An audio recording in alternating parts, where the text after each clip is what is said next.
that, oh Allah, this should be in your mind. I do not rely upon myself, my method, my knowledge, my wisdom, or the teacher, or anywhere. I only rely upon your fadl and rahmah. Because if you rely upon your effort and your method, still Allah Azza wa Jal will bless you according to the effort you will do. It will be justice, adl. But then 1 day's journey will be traversed in 1 day, 10 days journey in 10 days, 1 month's journey in 1 month. But once Allah Azza wa Jal sees in your mind and heart that this servant doesn't rely upon anything but my fadl and rahmah, he has hope,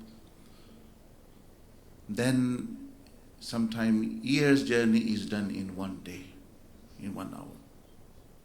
Because fadl and rahmah is vast. It doesn't have any condition.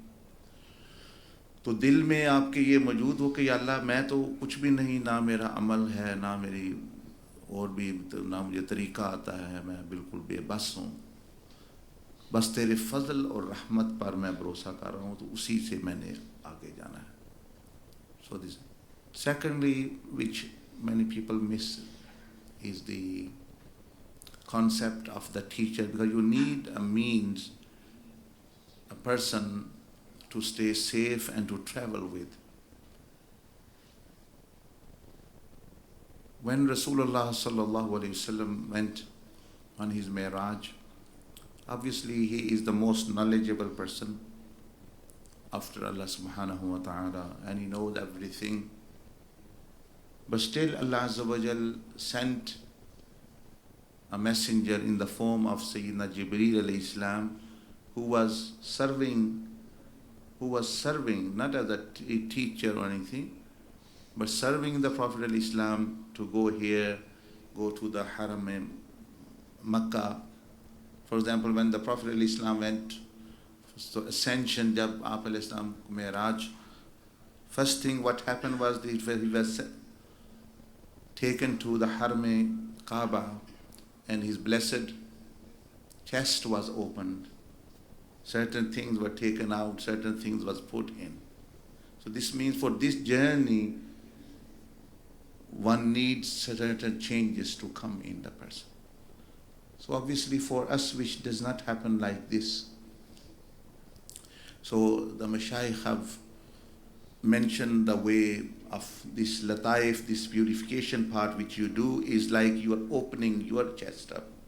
Prophet ﷺ was already pure. He didn't need any rectification. He was already pure.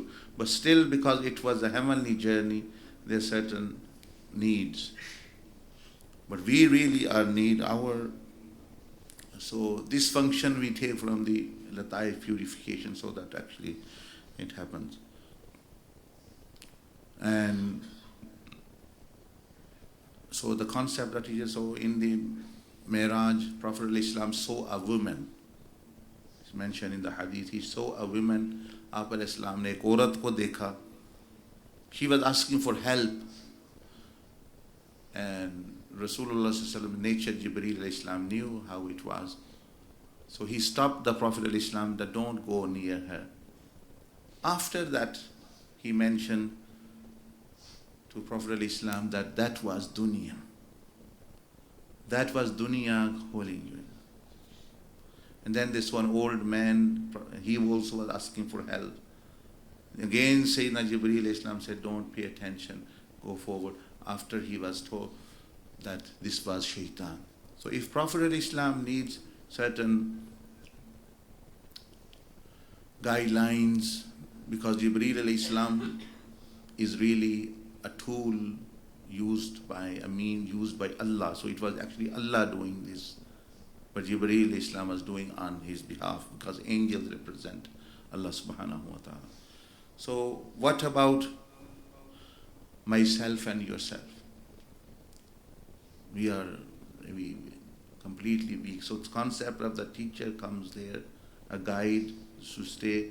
You might see a vision, it might look very nice to you, but it might be dangerous for you later on. It might with the others. So this is why we need the feedback, and also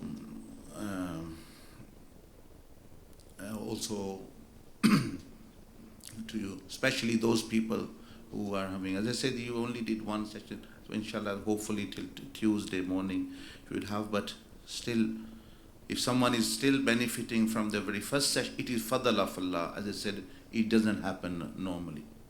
It happens months and months, and sometimes year people spend in mujahidah.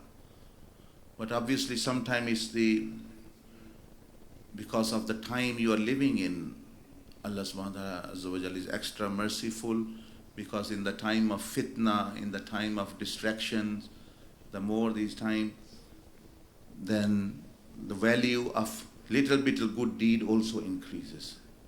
Allah Azza wa Jalla is fully aware, all-knowing what technology is doing, how shaitan is misleading, how many distractions there are.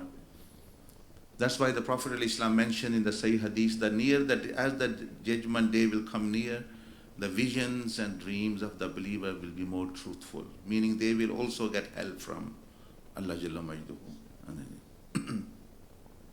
Anyway, so inshallah you shall continue after, and then there are other spiritual ascension, the ascension salah as well will come in, and plus, as the brothers I have mentioned, that some people are used to, because they are sitting, they are eating, sleeping.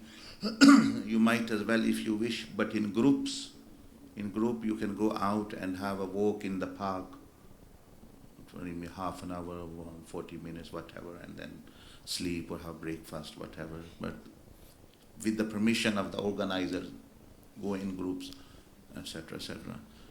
We might even go to, if we have time tomorrow, it's Monday tomorrow, to the graveyard and show you, once you have been trained in there, how to even interact with the people of Barzakh, that to see what's happening in the grave. So many of you who can go to the spiritual ascension, they will be able, we can select, many brothers are here whose relatives are buried there. You can select 1, 2, 3 graves, and you can, obviously sometimes the scenes are not nice there, because actually it's a very severe, that's why the ascension you are doing the upward, the earthly and upward thing, because if a person starts going toward the other side, the hell and the barzakh, punishment side of barzakh, it is sometimes intolerable for people just to, and people lose their mind, sometimes they scream, for example, etc., etc. So it's a very, very horrible place to be in. But inshallah, if there is time, this activity can be done while going for a walk and just visiting the graveyard, and particularly grave, you will be taught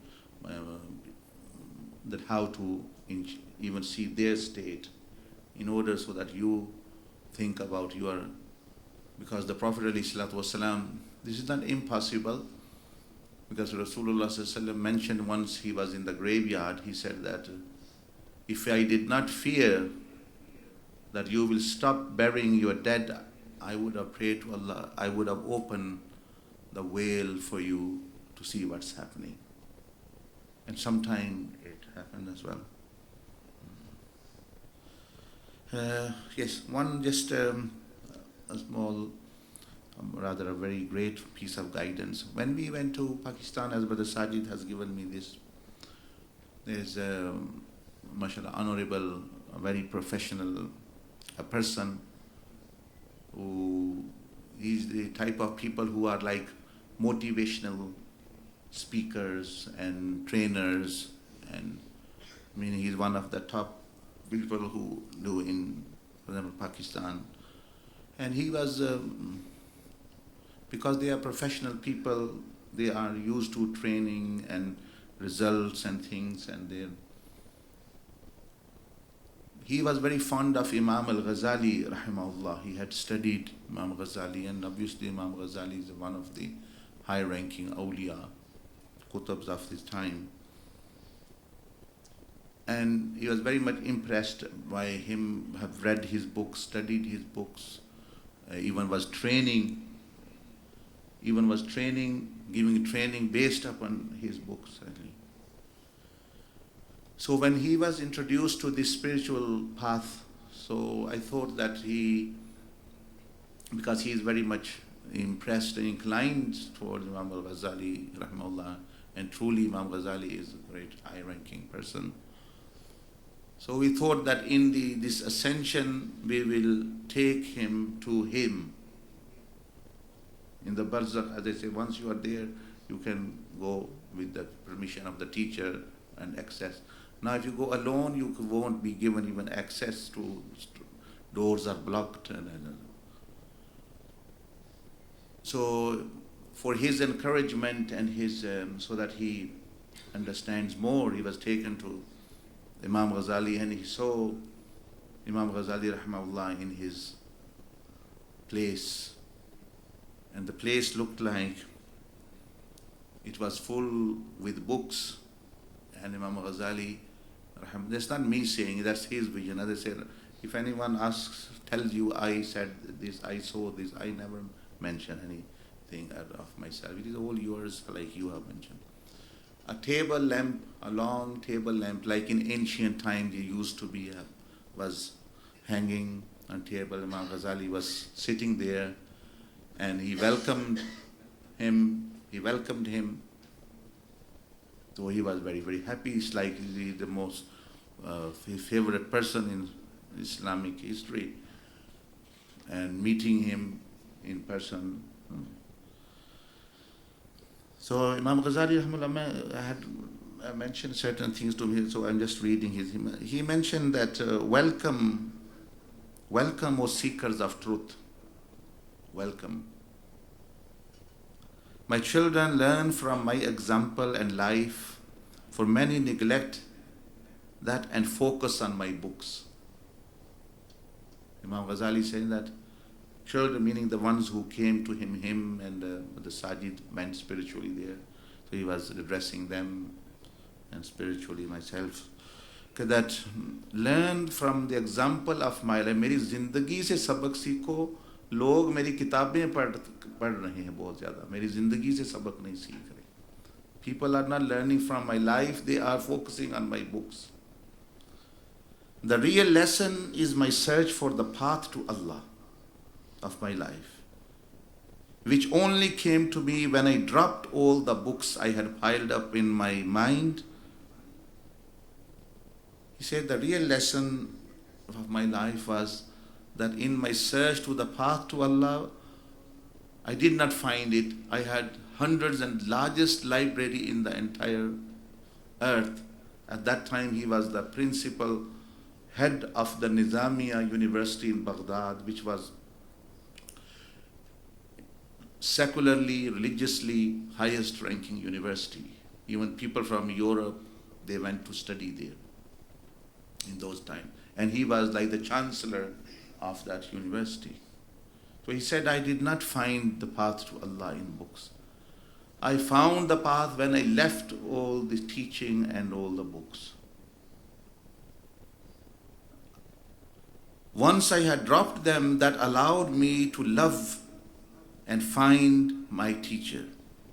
So it is very well known, his story, that he left his children, his wife, all that big job he had, big scholarship.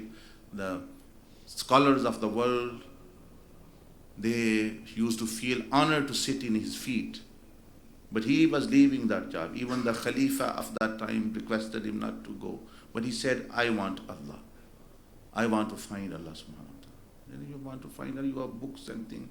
Scholars, they say, we cannot take you to Allah. So he went in search of a person, because he knew that only a person can guide to actually Allah subhanahu wa ta'ala. Books cannot. So he said, once I dropped them, this allowed my love for my teacher to enter and write a new and pure book in my heart and mind, what ultimately brought me to realization of the truths of all truths. I can tell you, so he was addressing this person, I can tell you from my experience and practice, this you will not find in books. And I include my books in that also. Because many people are just after, they want purification, they want knowledge and wisdom, studying on the internet. These type of experience, what you are learning, they cannot be attained from books. No matter you read 1,000 books or 1,000,000 books. You might get information, you might, but these things. So he's saying that I include my books even in there. That even you are trying to study if even you study my books, you will not be able to achieve. For without a guide, you will be lost and misguided. The books cannot guide you. And then he gave the example of, look at the Khawarij of our time, the ISIS and Daesh. Imagine he was giving an example of them. Of your time, they claim to follow the book of all books, the Al-Quran, with their own mind and intellect. And they claim to follow this Prophet sallallahu alaihi wasallam's sunnah. And not are only misguided, but cursed with the curse of causing fitna on the face of the earth. So you see, are these people not following Qur'an, claim to follow Qur'an, claim to follow books and scholars? What's happening to them? The only reason one is they don't have a guide who taught them or who can give them. No, my children, you have received precious gift in the students of the followers of Sayyidina Abdul Aziz Dabbagh, for they are linked to the Ummi friend of Allah of Sayyidina Abdul Aziz Dabbagh under the wisdom of Sayyidina Khidr. To fully benefit from this connection, you have to channel all knowledge and spiritual knowledge and worldly knowledge through your teacher. One thing before you leave, know I myself attend and benefit from the circles of knowledge and nasiha of Sayyidina Abdul Aziz al-Dabbagh al-Maghribi in Barzakh. So imagine in Barzakh, obviously, awliya Allah, pious people, they meet each other. He's saying that in Barzakh, I even sometimes sit in the company of Sayyidina Abdul Aziz Dabbagh rahmahullah. For Allah subhanahu wa ta'ala is the infinite, and His love, and through that the love of the Prophet alayhi salatu wasalam. My salam to your family, master, and the brothers on the tour in our neighboring land. So that's how people, so there is no reason why you should not get your guidance and nasiha. Then once one has that in this earthly life, you can ask for more, that when you are traveling with, or if you're taken to the Sahaba Ikram Rizwan Ajma'in or the Prophet al-Islam, and then what remains is to live your life according to what they say and share their message and be successful forever and ever and ever. So, ले आए हैं leaflet. दे दें इनको फिर.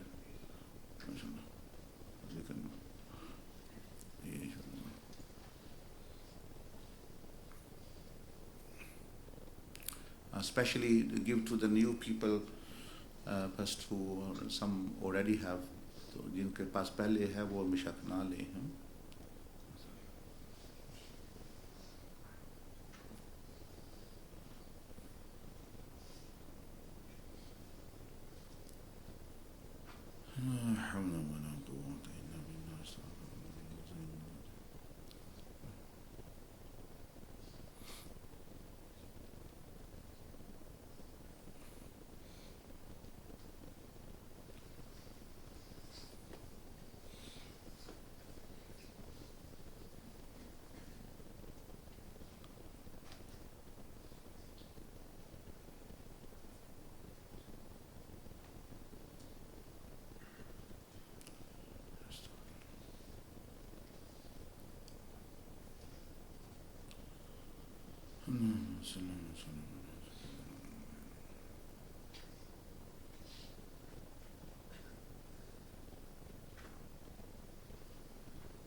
this is also in Arabic as well and Urdu. So on this, I thought because you have only seen the theory on the screen, and sometimes the method becomes mixed up. So in this, in your own time, the method is written to your memory and the things.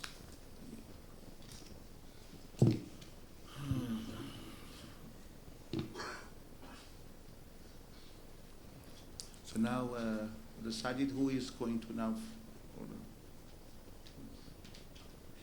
Okay. So just inshallah, sum up the methodology again briefly, and sorry.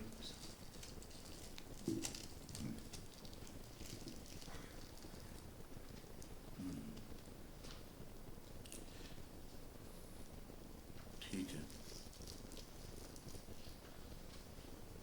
हाँ ये भी दे देंगे, सबको दे देंगे, everyone, this new one, वो इनको दे दें, इधर से शुरू करते हैं.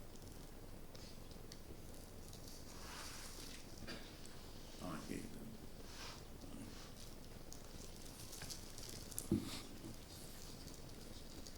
ओके.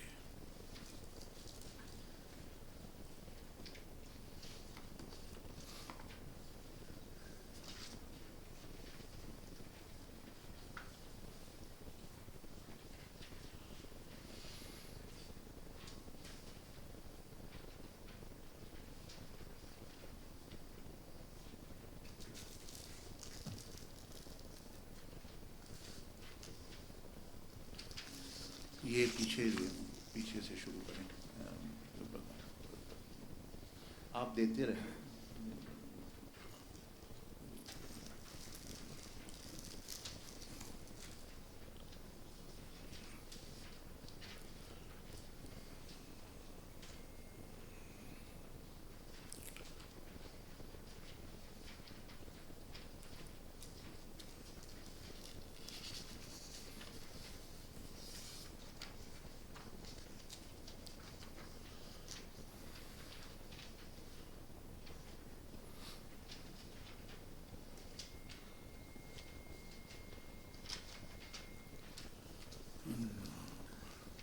कुछ रह गए हैं लोग, दे लें और ले लें.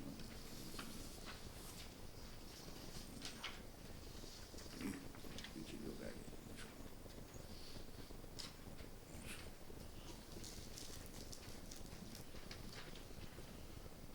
अल्लाहुम्मा सल्ली व सल्लिम.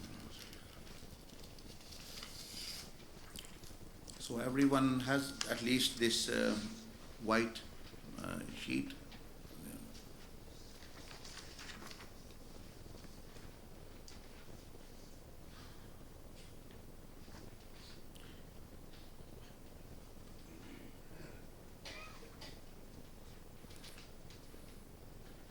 So this leaflet has some details, and this white paper which you have received has just got the summary. ये summary है उसकी पूरी of the leaflet and all the theory and practice. So आगे brother Shah Alam, whoever is going to conduct, the teachers and the ustads, और उसके बाद जो है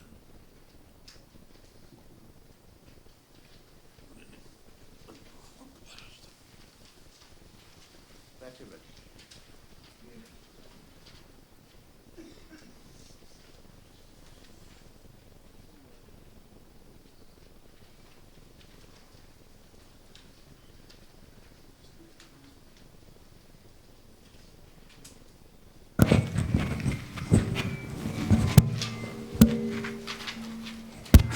Okay, if I could kindly request if you just stand up for a minute, inshallah.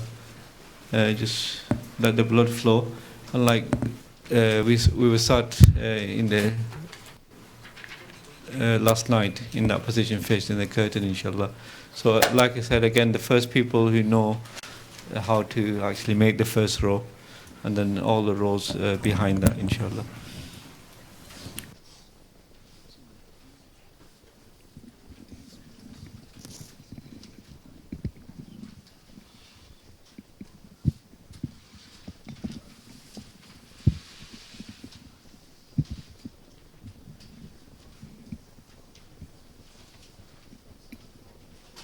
Can you refrain from putting jackets and bags and things like that near the person?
Just so there was one of these white ones for us as well. So we go through, so we know everyone in sync.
Alhamdulillah, Rabbil Alameen.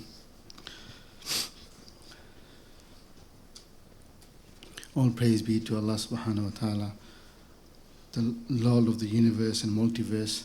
May His infinite peace, mercy and blessing be upon Sayyidina Muhammad sallallahu alayhi wa sallam, and upon his beloved family, upon all those who follow him, upon the companions, upon the tabi'in and tabi'in, and all those who follow him until Yawm al-Qiyamah, especially on the mashayikh too, inshallah. Ameen. Just to recap everyone, if you can look at this simple sheet as well. So on the list you can see first thing is intention.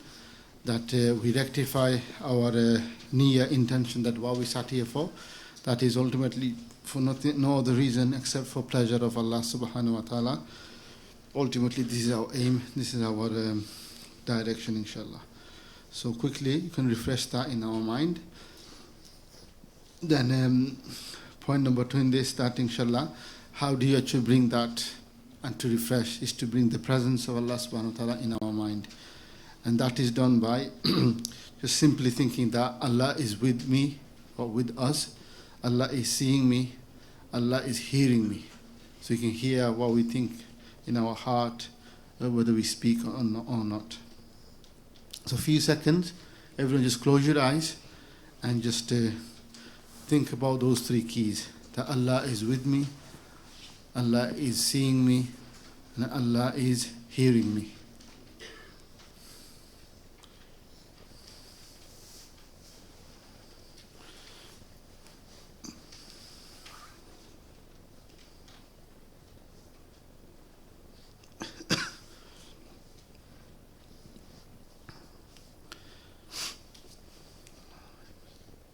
So inshallah now, with having this presence of Allah subhanahu wa ta'ala in mind, we shall recite the protection adhkars. So inshallah this is for protection. We've already recited from the morning recitation point of view, but this is an extra layer of protection. So for this inshallah, we recite Surah Fatiha once, Ayatul Kursi once, and then end 3 Quls. Qul Huwallahu Ahad, Qul A'udhu bi Rabbil Falaq, and Qul A'udhu bi Rabbin Nas. Those 3 surahs in that order 3 times, inshallah.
So now, as you can see me doing, blow on your hand and rub against your body from head to toe, as much as you can reach, inshallah.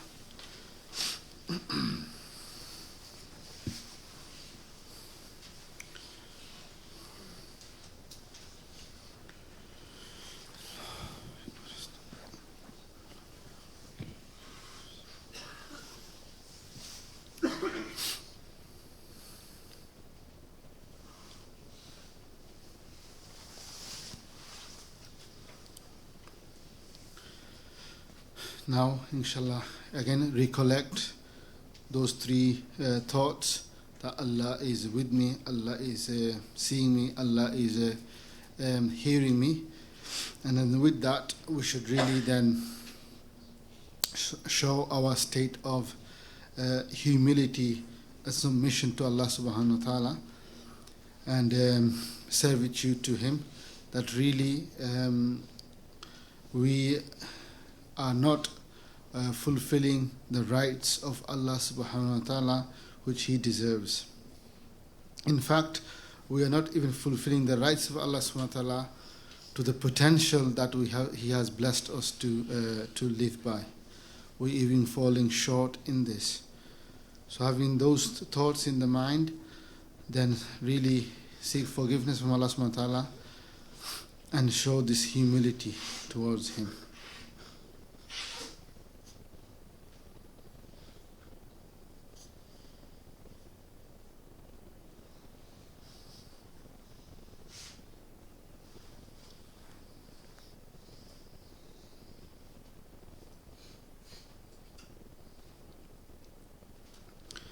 Now with this at the same time, we should be grateful and thankful to Allah subhanahu wa ta'ala for all the ni'mah, all the blessings which He has bestowed upon us.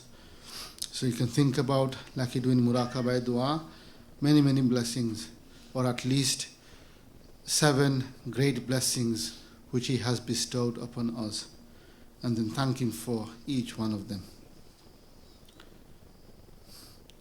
And as we learned yesterday, that Allah subhanahu wa ta'ala, He being our Lord and He creating us, this is the greatest blessing, that He is our Lord.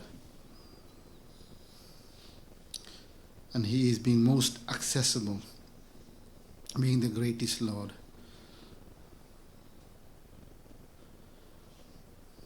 You only have to think and intend, and you're with Him, and He listens to you. He hears you. Everyone else in the world, as their status and nobility increases, it becomes more difficult, more remote to see them or to even speak to them. But Allah subhanahu wa ta'ala being the ultimate Lord, King of all kings, the Lord of the universe, and yet we have the most easiest access to turn to Him and ask Him for anything, and He is always present and hearing us, seeing us, and He is with us.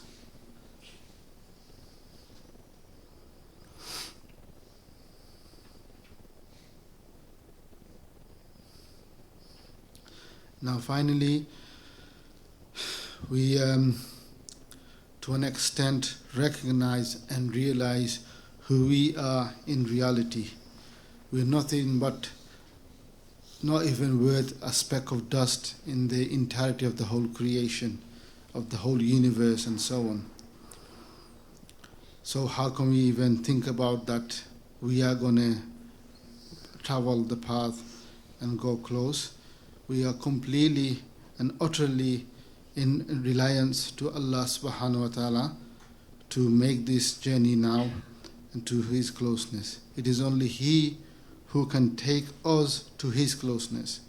We have no power, we have no skill, we have no reliance upon anyone, even our own abilities, except in the power and the mercy of Allah subhanahu wa ta'ala, that He is to take us and envelope us in His mercy and His fadl.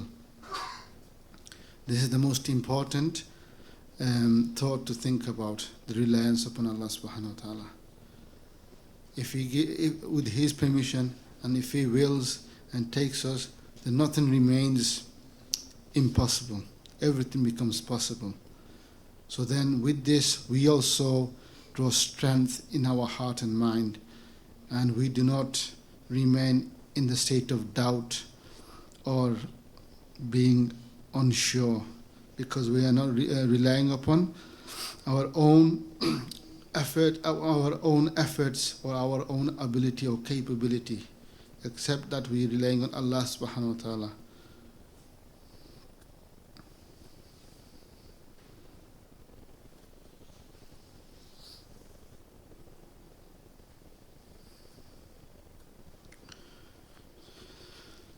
Just before we begin, we recite the adhkars, the amal, which we do before any amal normally, which are to begin with the name of Allah subhanahu wa ta'ala, Bismillahir Rahmanir Rahim. Do astaghfar, seek forgiveness from our state, for our weakness, our shortcomings and mistakes and sins and ghafla. Astaghfirullah wa atubu ilayk. Astaghfirullah alladhi la ilaha illa hul hayyul qayyum wa atubu ilayk. Astaghfirullah alladhi la ilaha illa hul hayyul qayyum wa atubu ilayk. Again, we completely rely upon Allah subhanahu wa ta'ala and turn to Him. We don't rely on anything else except only Allah subhanahu wa ta'ala. And then we say, La hawla wa la quwwata illa billah. And also then we recite durood upon and salawat upon Nabi sallallahu alayhi wa sallam. Allahumma salli ala Sayyidina wa Mawlana Muhammad wa ala alihi wa ashabihi wa sallam. اللهم صل على سيدنا ومولانا محمد وعلى آله وأصحابه وسلم. اللهم صل على سيدنا ومولانا محمد وعلى آله وأصحابه وسلم. اللهم يا ربي بجاه سيدنا محمد بن عبد الله صلى الله عليه وسلم اجمع بيني وبين سيدنا محمد بن عبد الله في الدنيا قبل الآخرة. السلام عليك أيها النبي. السلام عليك أيها النبي. السلام عليك أيها النبي ورحمة الله وبركاته. السلام علينا وعلى عباد الله الصالحين. Again, we rely on Allah subhanahu wa ta'ala and recite La hawla wa la quwwata illa billah. La hawla wa la quwwata illa billah. La hawla wa la quwwata illa billah.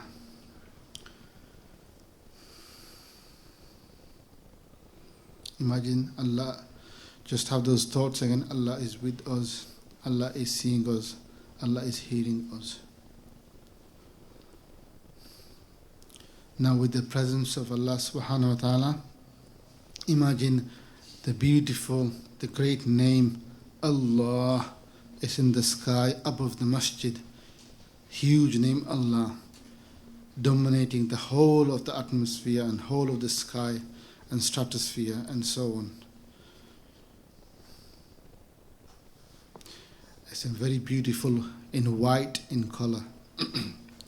And now we are about to begin the preparation latifa, the startup latifa, which is from the white one. So as you breathe in with your nose, the light, like a rain of mercy, the white light is descending and is entering through the top latifa on top of your head.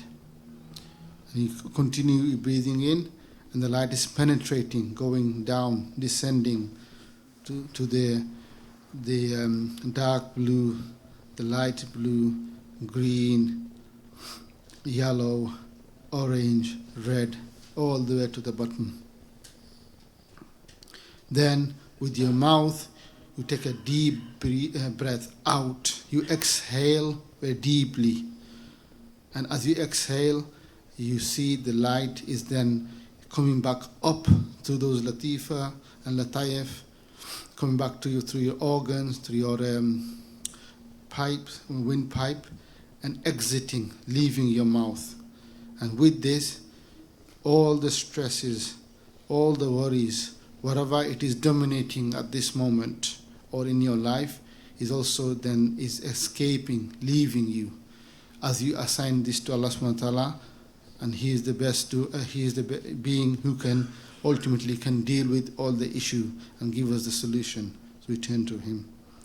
So again I repeat, as we breathe in with our nose, the light is descending from the name Allah, going down through our head, and all the latifa of different colors, one by one, went all the way down to the right to the bottom, below the navel.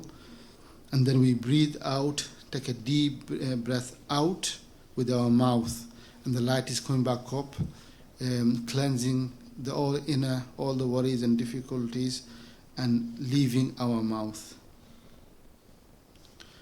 So inshallah, establish this link, and next time I say Bismillah loudly, we're going to begin. So wait for my call, inshallah.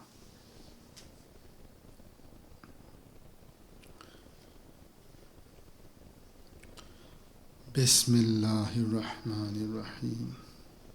So deep breath in with nose so that I can hear you taking deep breath in and deep breath out with your mouth.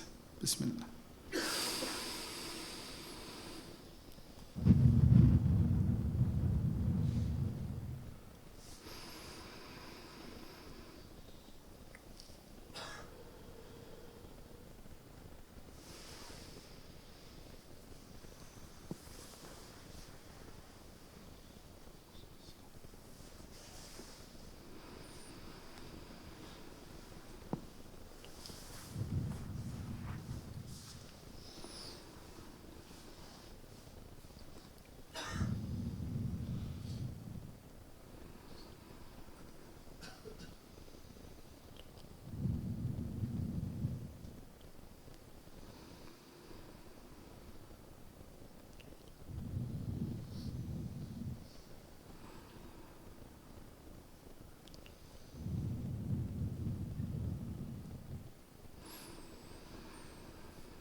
Now imagine the great name of Allah in the sky, but this time it is very beautiful, red in color. You start to breathe in with your nose, and now this time the light is coming directly, coming down in front of you, in front of your eyes, not inside of your body but outside as you breathe in. And where the red latifa is based below the navel, it is entering at that moment. Then you breathe out with your mouth, deep breath out with your mouth, and this red light is now going cross-section to you, penetrating you below the navel, and the light is then exiting, leaving your body from the lower back.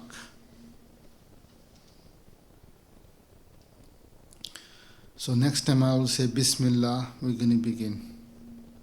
So imagine the name Allah above the masjid. Start taking the deep breath in with your nose.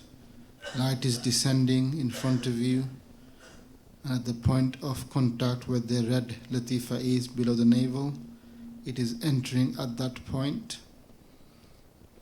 going across your body. Then you breathe out with your mouth, and this light is leaving from the lower back at the same level. Bismillah.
Now imagine the great name Allah in the sky above the masjid.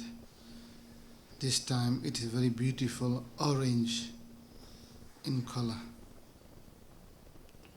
We start to breathe in with our nose, deep breath in, and the light is descending, is coming down in front of us. We can see this, and it is only entering in the orange latifa where the belly button, the navel is. It is at that point is making contact and is entering. And then you take a deep breath out with your mouth, and the light is going across and is leaving from the back at the same level.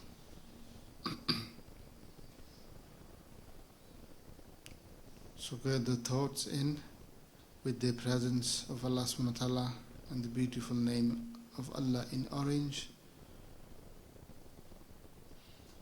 Deep breath in with your nose and then out. When I say Bismillah, we'll begin.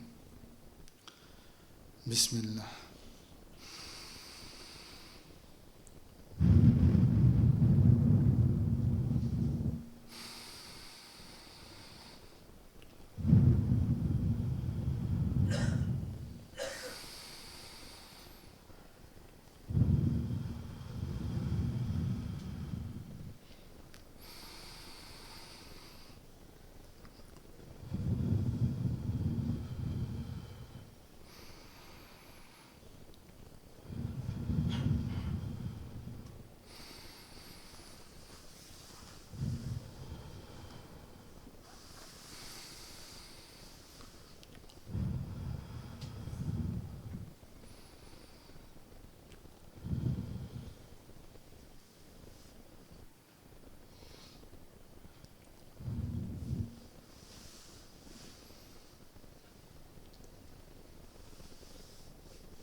Now imagine the great name Allah in the sky has become very beautiful yellow in color. We take a deep breath in with our nose, and the light is from the name Allah. The yellow light is descending and coming down in front of us. And where the stomach is, above the belly button, the navel, the light is entering at that point. It's going across all our stomach, and then we take a deep breath out with our mouth, and the light is exiting, leaving from the back at the same level.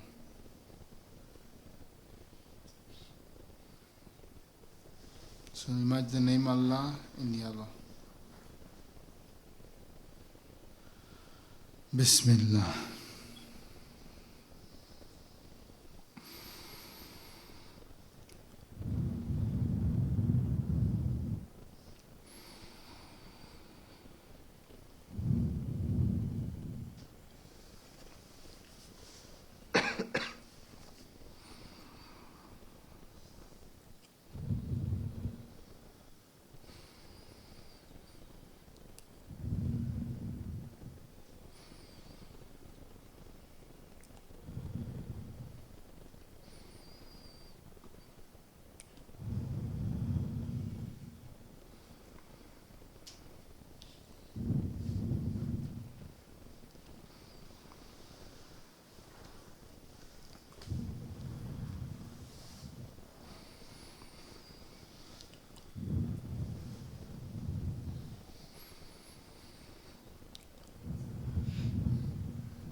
Imagine the great name of Allah in the sky is become very beautiful, green in color, the color of the nature, beautiful green in color, the name of Allah subhanahu wa ta'ala above the masjid.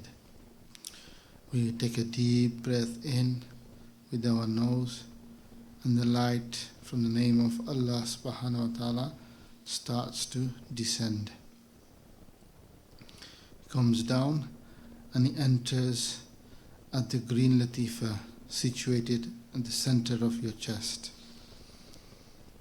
And is at that point the green light, the pure green light enters the chest, goes across your chest, your rib cage, and then you breathe out with your mouth, and the light is leaving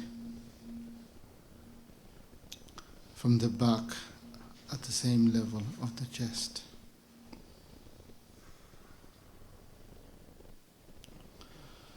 Bismillah.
Now imagine the great name of Allah in the sky has turned into light blue in color. You take a deep breath in with your nose, and the light is coming down from the name of Allah, the blue light, the light blue. And there is a latifa in the throat area, connects from the throat to the neck. And as you breathe in with your nose, the light is coming down, and at the point where the throat is entering at that moment. And then you take a deep breath out with your mouth, and the light is leaving from the neck, from the back of the neck.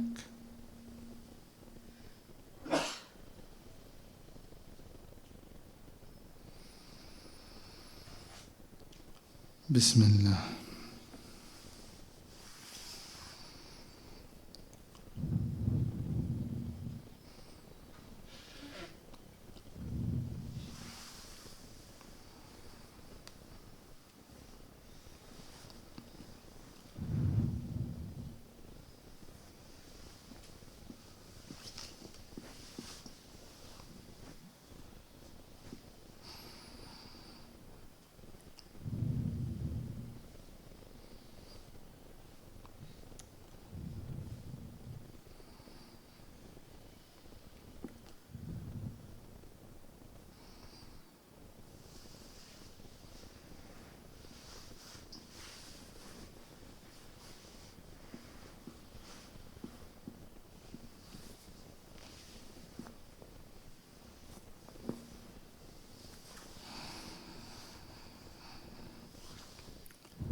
Now imagine the great name of Allah in the sky is in dark blue in color. And there's a dark blue latifa situated in our forehead between the eyes, which is connected right through our head and to the back of our head. And as we breathe in with our nose, the dark blue light from the name Allah is descending, is coming down, and is entering at the point where our forehead latifa is. It is entering at the forehead. You take a deep breath out with your mouth, and the light is leaving from the back of the head.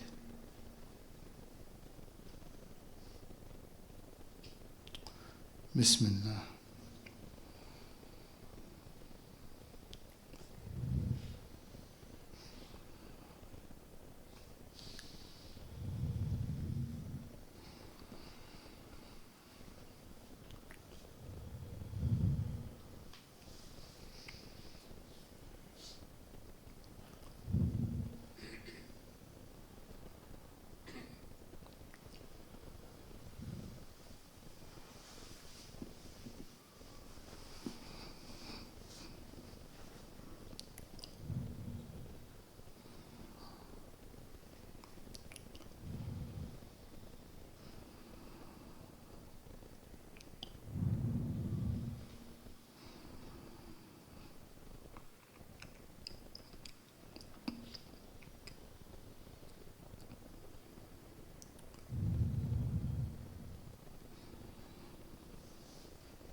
And finally again,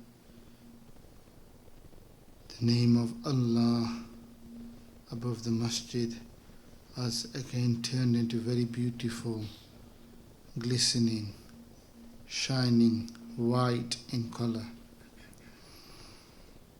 And the light is descending like shower of rain of mercy. And there's a white latifa situated on top of our head. So you can see this as wearing a turban, Imam Sharif, or a hat, or just a white latifa hovering above your head. It has a front which is in front of your head. It also has a back like a pipe connected at the back of this latifa on top of your head. You breathe in with your nose, the light coming down and entering from the front part of the latifa. You breathe out with your mouth, and the light is exiting, leaving from the back of that white latifa on top of the head.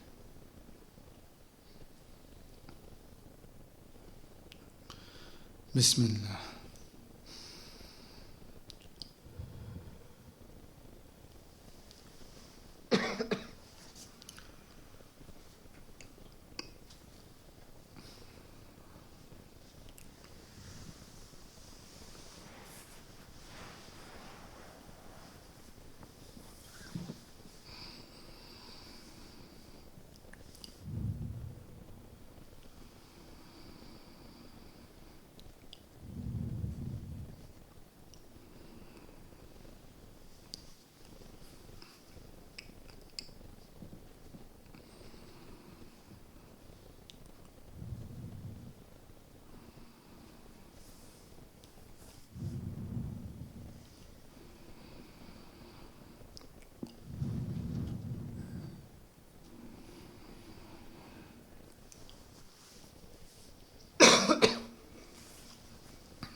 continuously take the deep breath in and the deep breath out with your mouth, and that from the name of Allah subhanahu wa ta'ala the light is descending and going through the white latifa. So as we did at the beginning, this is repeated again now. The light is coming down to the white latifa, to the dark blue, light blue, green, yellow, orange and red. As you breathe in, light is penetrating all the way at the bottom, and it's making all the lataif very light. The whole body feels as though light, very light. Then you breathe out, the light comes back up to the top of the latifa. And now, as you breathe in and out, from the name of Allah subhanahu wa ta'ala, light is descending, going down and going back up on a vertical manner. And this light which is traveling up and down is in multicolor. Bismillah.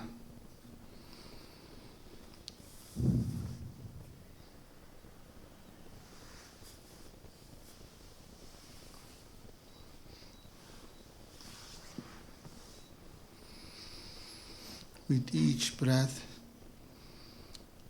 all the lataif, each latifa are getting cleansed and light and enlightened. And slowly with each breath, you feel as though your physical body is getting lighter and lighter. Your focus is more on the breath and the light that is descending from the name of Allah and going up and down in multicolor.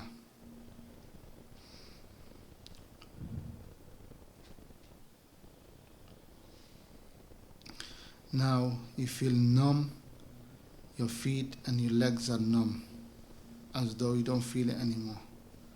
Your thighs and the middle section is numb. You don't feel them anymore. It's become completely disintegrated. Your stomach and chest, the physical aspect, the shell is disintegrated. Your upper chest, your throat, and even your head now has become numb and disintegrated. Only thing you can see and focus are those 7 lataif, your breath that's going up and down. And also in the center of them, you can see a very beautiful, spherical, white ball. This is your ruh, your spirit. In front of you, you can imagine a spiritual image of yourself, like a mirror image of yourself. This is your spiritual body in front of you now.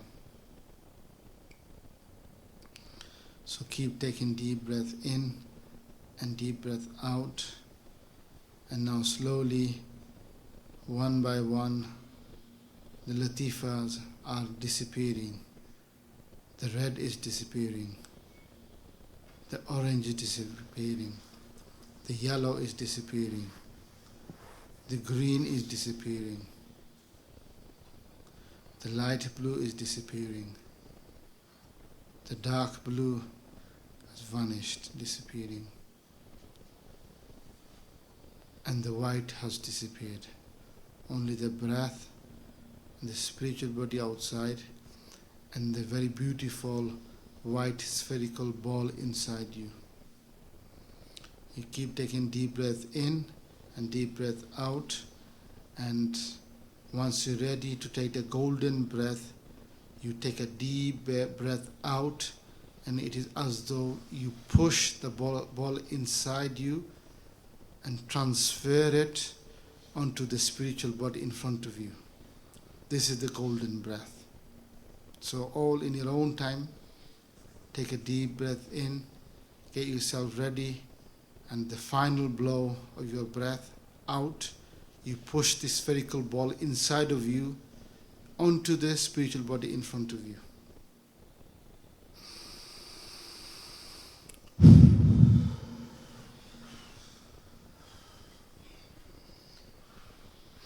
Straight away, this spherical, the Ruh has entered in the spiritual body, and each one of us now looking for our teacher. I shall allow you to have your own experiences, and we shall guide you as a signpost to help you along.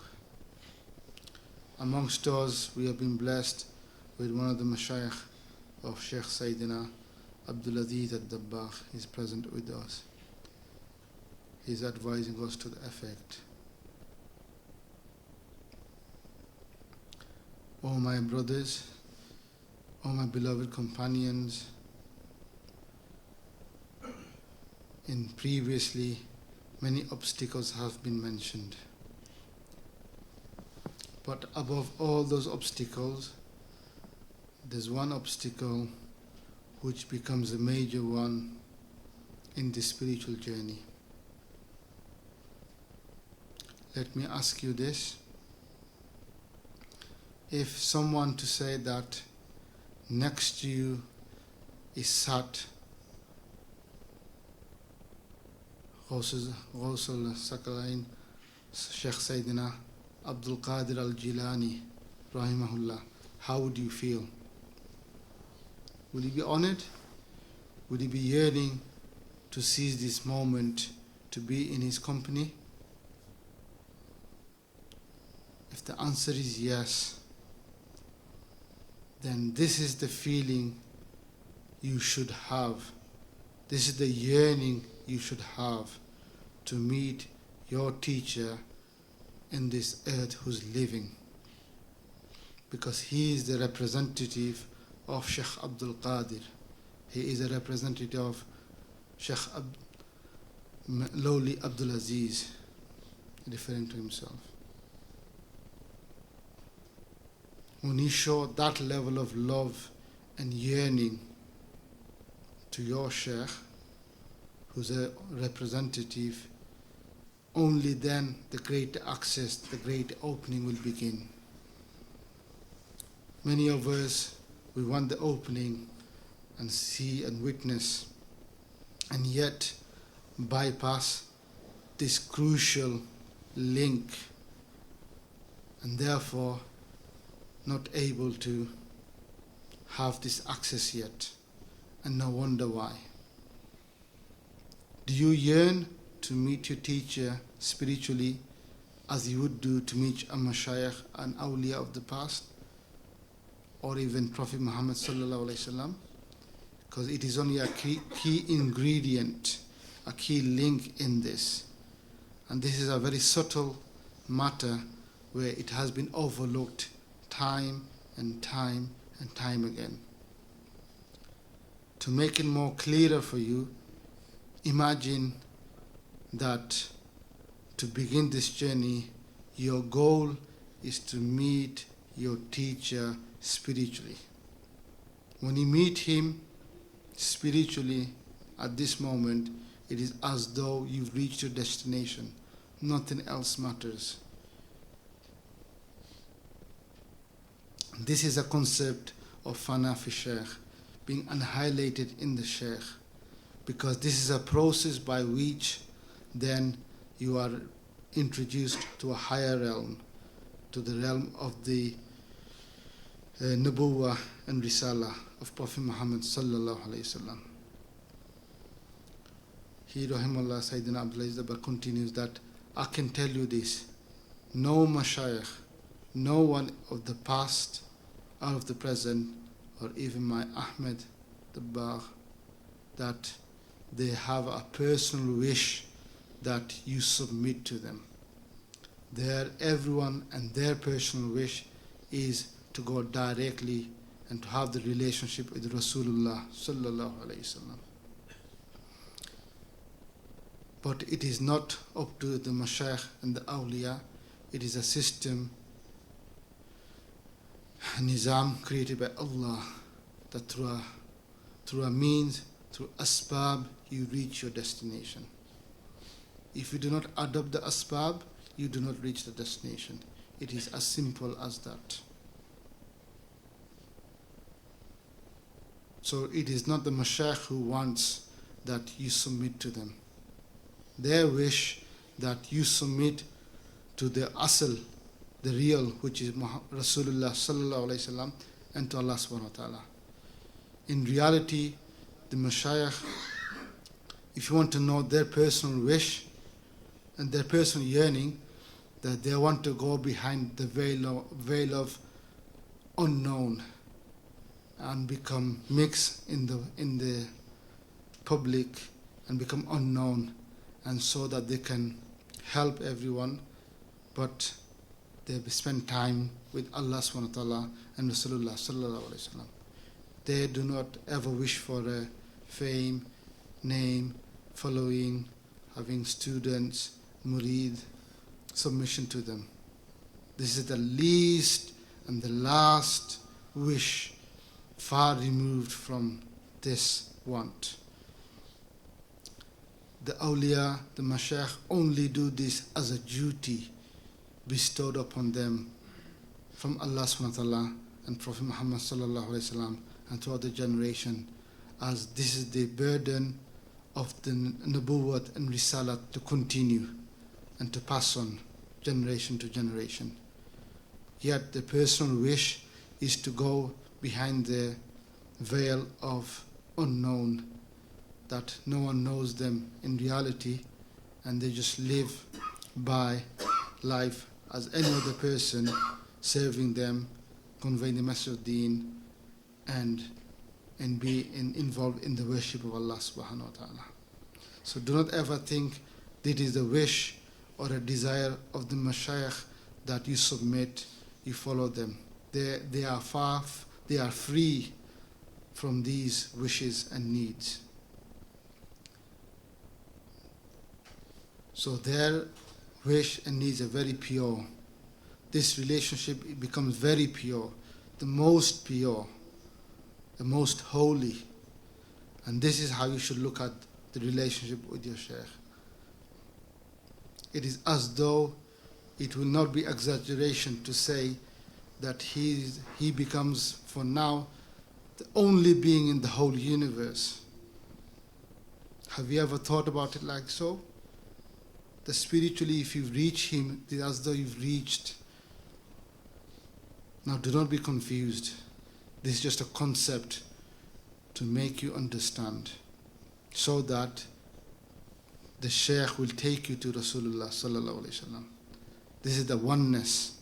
We have oneness of in believing Allah, in Tawheed, oneness in Nabi and Rasul, oneness of the Shaykh.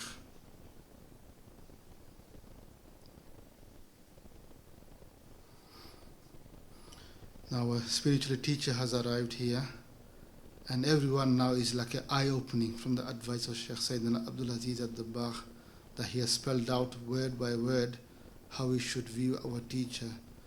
And now our yearning and love start to pour out from our heart, and we're seeking forgiveness to a teacher that for months and months, maybe years, we have not looked upon you as how we should be, as our guide to this path and as our master. With this, our teacher very humbly is saying that, please pray for my forgiveness. I am nothing. It is our mashayikh and our Prophet Muhammad sallallahu alaihi wasallam who has guided us, has shown us this path. So this is the humblest of our mashayikh. Now we have actually, with their teacher and Sheikh Sayyidina Abdul Aziz al-Dabbagh, we are about to start a journey. We in fact directly arrived and going towards the Masjid al-Nabawi.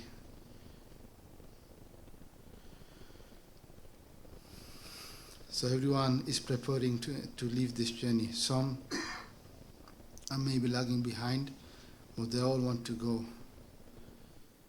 And now we arrived at the blessed courtyard of Masjid al-Nabawi, the masjid of the Prophet Muhammad sallallahu alaihi wasallam. We're in the courtyard. You can clearly feel it. It's a morning, as though we just offered Fajr Salah, and it's a cool breeze of the morning hitting our face. And it's as though the cool breeze is trying to kiss us, to bless us. We are with our mashayikh and teacher between the space where the green dome is and the Jannatul Baqi, the blessed cemetery behind us. We slowly, step by step, approaching to the blessed chamber, the Rawdatul Mubarak, behind the door of Baqi. Each step, individually, everyone here, we're making as though a tawbah. The points mentioned previously, the sins and the mistake, we're seeking tawbah each step, and tears are pouring out our eyes, filling our beards, our faces, and making a strong resolution that yes, this is the moment that I have decided, I make intention to change. Wallah, please forgive me and forgive all of us. So this is, I'm going to go silent for a few minutes. You make that journey until you reach the blessed golden Jali Mubarak, the chamber of Rasulullah sallallahu alaihi wasallam.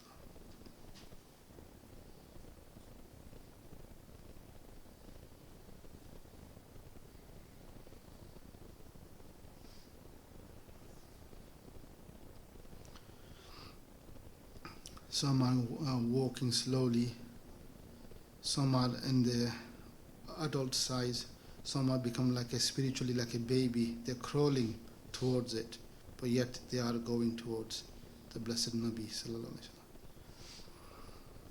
And internally, with each step, with our heart, we're reciting salawat. Salam alaykum. Just let yourself immersed in this experience.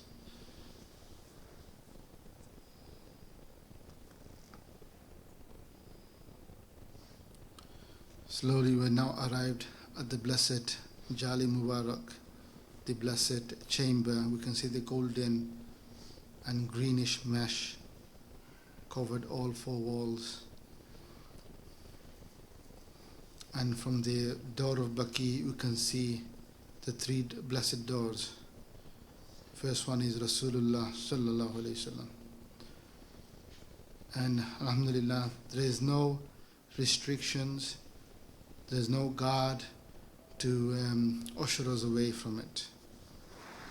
You can give salam, you can give a heartfelt salam upon Rasulullah sallallahu alaihi wasallam, then upon the Khulafai Rashidin, Sayyidina Abu Bakr Siddiq, Sayyidina Umar bin Farooq, 10 by 10. This is your own experience. I am not saying from our point of view.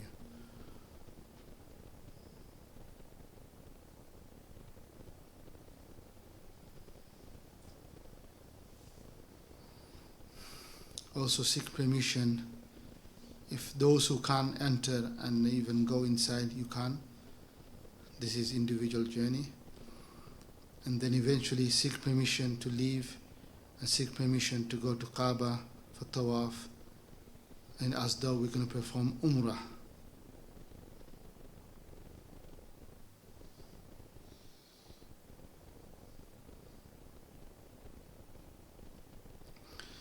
Now we have a huge entourage. Many of us sought permission from the Prophet Muhammad sallallahu alaihi wasallam, be it spiritually or even with our words, gave our final salam, and we have departed now. Many of us are going in coaches, some are in camels, some want to do it through foot and walking, some in cars, some in planes, going towards the blessed Kaaba in Mecca.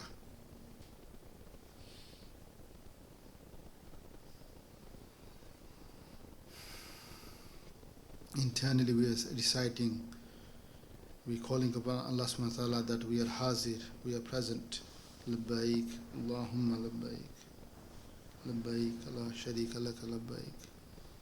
Inna alhamda wa ni'mata لك الملك لا شريك له.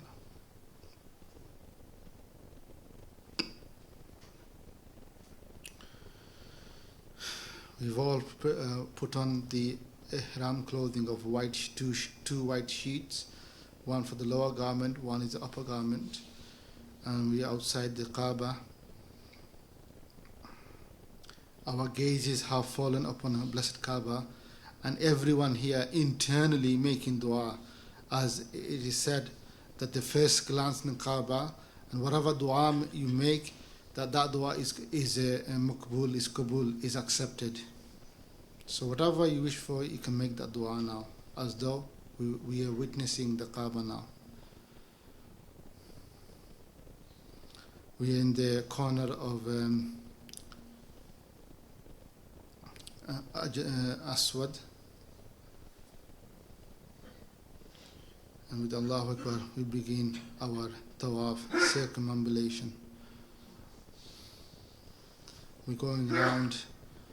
As we're going round, we can see left and our right people we know from this masjid here, like our Ustad Sajid, Ustad Usman and others.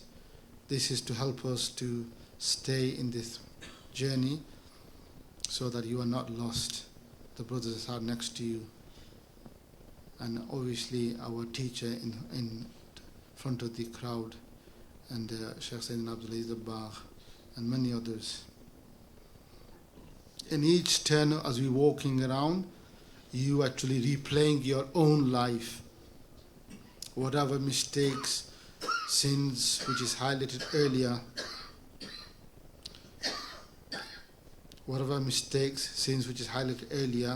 you know best. More than anyone else, you know best. You making tawaf, seeking for forgiveness, replaying the whole life one by one, and asking for forgiveness in this blessed Kaaba, in front of blessed Kaaba as well.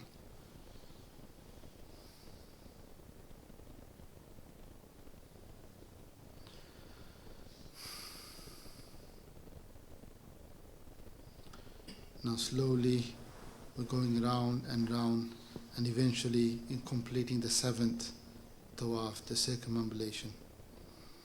And we sat like in a jama'ah, the teacher at the front and mashaykh in near the Muqam Ibrahim, to offer 2 rakah salah of nawafil, of sunnah,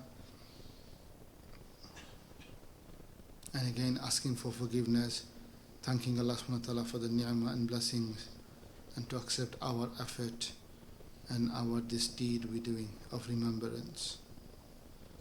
And now we can see the whole Kaaba is become enlightened with the name Allah, the white name, above the Kaaba. Directly the light is descending upon the Kaaba, and from the Kaaba light is shining and emanating, the rays of light is emanating everywhere, and it's hitting our hearts, and we can see the name Allah in our hearts now. And now we start to say Allah from our heart, and from our heart and light is coming out.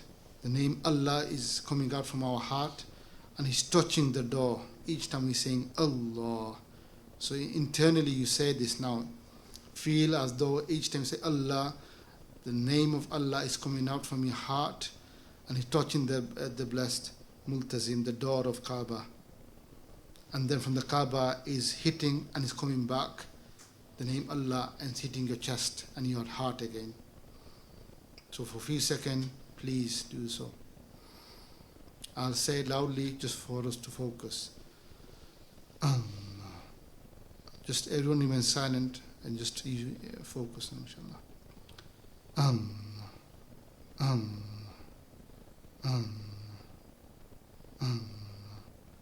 So each time we sing Kaaba, light is emanating from our heart, hitting the door of Kaaba, and then coming back and hitting our heart again.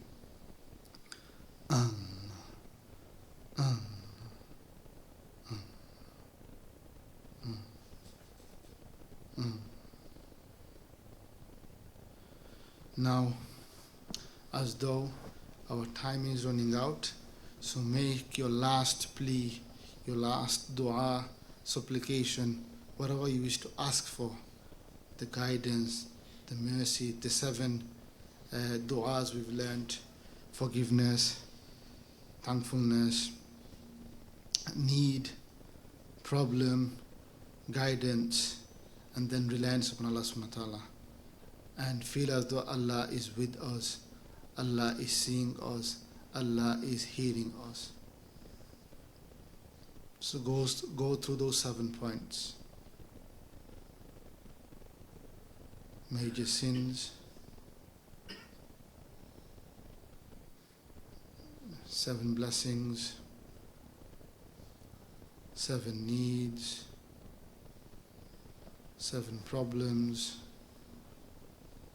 7 decisions and guidance, and then entrusting upon Allah subhanahu wa ta'ala to make it happen and solve all the issues.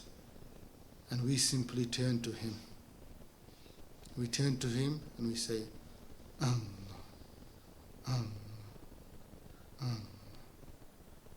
It's as though a peace and serenity is showering upon us, flowing through our hearts. We're completely at peace. And we're in the presence of Allah subhanahu wa ta'ala. It's as though we've reached destination.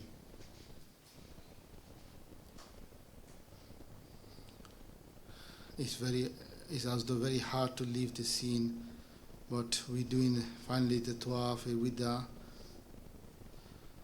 and sa'i as well.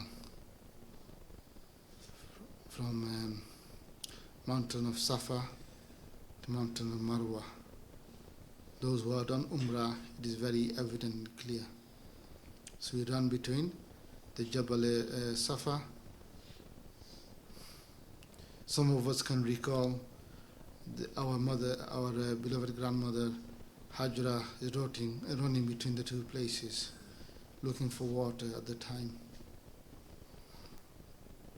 This act becomes so beloved that millions and millions and millions of Muslims all over the world, year after year, repeat and reenact the very act which she, rahimullah, has performed.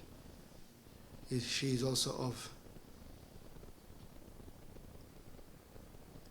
the mother of Sayyidina Ismail.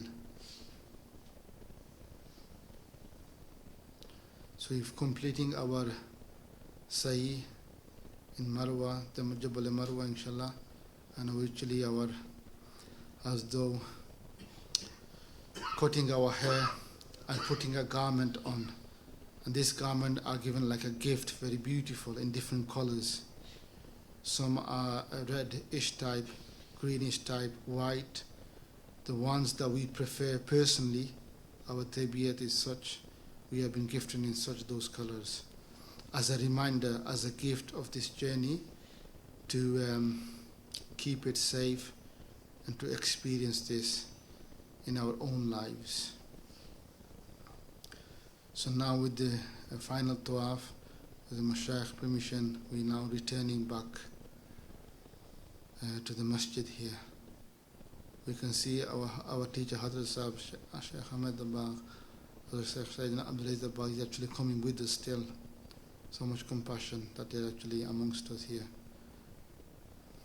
We're returning to the hall, and inshallah then we should give salam again to Prophet Muhammad sallallahu alaihi wasallam, the Mashayikh, our teacher, and then with this process we can open our eyes. So repeat after me. Salamu alayk ayyuhan nabi. Salamu alayk ayyuhan nabi. Salamu alayk ayyuhan nabi wa rahmatullahi wa barakatuh. Salamu alayna wa ala ibadillahi wa salam. Salamu alayk ya Sayyidi Abdul Aziz al-Dabbagh. Salamu alayk ya Sayyidi Abdul Aziz al-Dabbagh. Salamu alayk ya Sayyidi Abdul. Salamu alayk ya Sayyidi Hazrat Ahmed Dabbagh. Salamu alayk. Salamu alaykum. So you can inshallah open your eyes and you can relax. جزاك الله الحمد اسمك أشهد أن لا إله إلا أنت أستغفرك وأتوب إليك لا حول ولا قوة إلا بالله without further ado, inshallah, we shall also contribute and relate a few things. But I think very important before we rest, although it's already 7 o'clock, is that those who have not had the opportunity before, that a mic will be going around, and briefly, being conscious of time, just mention your experiences. So we'll categorize that. First of all, any experience, please mention. And in the second half, we'll go through all the problems. And finally, our Ustad Sajid, and a little bit maybe myself, will give some feedback as well from our point of view, our experiences as well.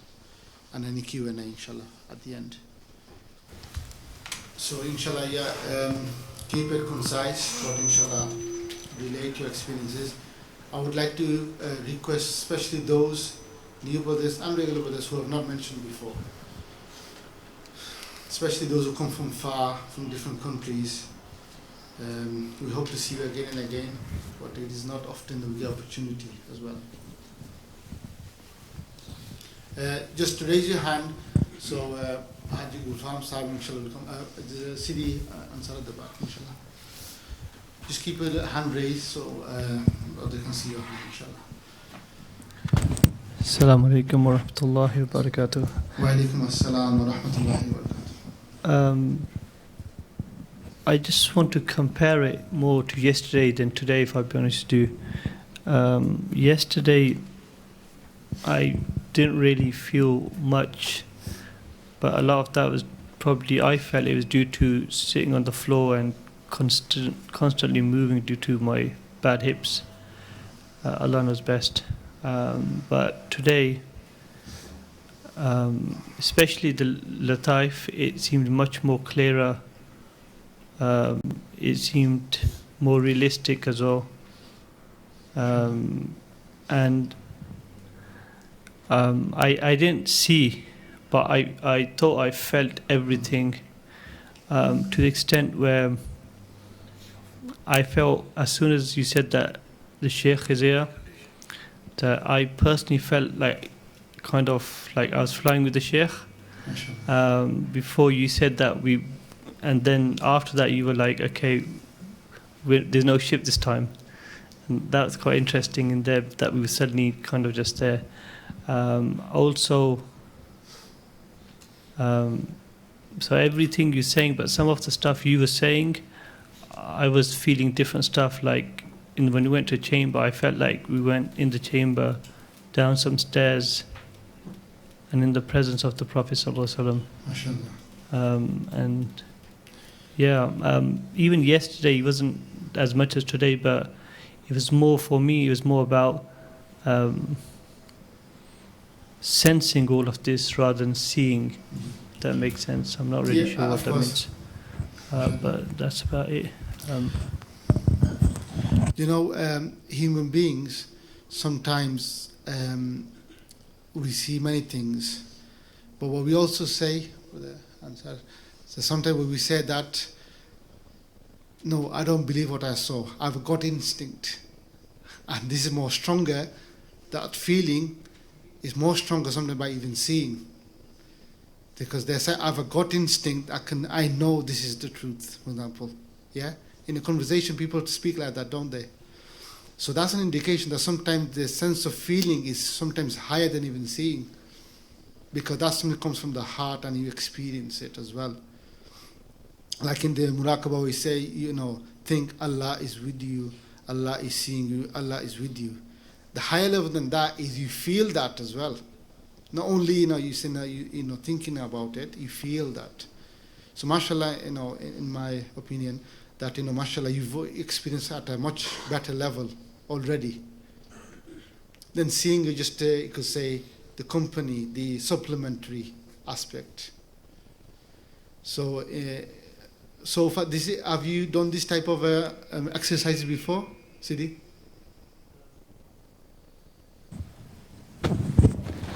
No, yesterday was the first time. Now it's the second time. Yeah, can I just add something else as well? Sure. When I was sleeping last night, I tried this for like a minute. I think, like fast forward everything for a minute with the Lataifs. Yeah. And suddenly I felt the Sheikh was there. and then I had to just quickly stop as well. So I wasn't sure if, and today the Sheikh mentioned that individually sometimes people will benefit more from it than private. So these are all good performance indicator that inshallah if you be steadfast and do this at a personal level, then inshallah and Allah will bless you, and we make dua for you and for everyone else inshallah. Also what happens is, as we will learn inshallah later on, that in salah we practice this as well, and there when we practice it, this is a fast track version in salah as well. Just before you do this and then you do the salah, and then in salah many of the blessings come because the worship, which is obviously the miraj of the believer as well in salah. So, and especially the nawafil and the sunnah, you get an experience. In farad, you get a more at a higher level experience, because farad is every action you do, the closest thing that takes you to Allah subhanahu wa ta'ala is the faraid acts in Islam. Then the sunnah, nawafila and so on. So that's why all the sunnah acts we do before salah is a preparation to be ready for the farad act, inshallah. So this all this is coming, inshallah, and you'll see the experience as well. So I would say, mashallah, congratulations. Within 1 or 2 sessions, you managed to explore and experience, see and taste already, mashallah. So may Allah reward you further, and inshallah continue and take it from there, inshallah. Jazakallah for your feedback, inshallah. Anything else you have to say, finally? Inshallah, of course, you make dua for us as well, inshallah. There's few hands up, or mujtaba. So I'm just selecting those who didn't get a chance before, so I will come round to you, inshallah.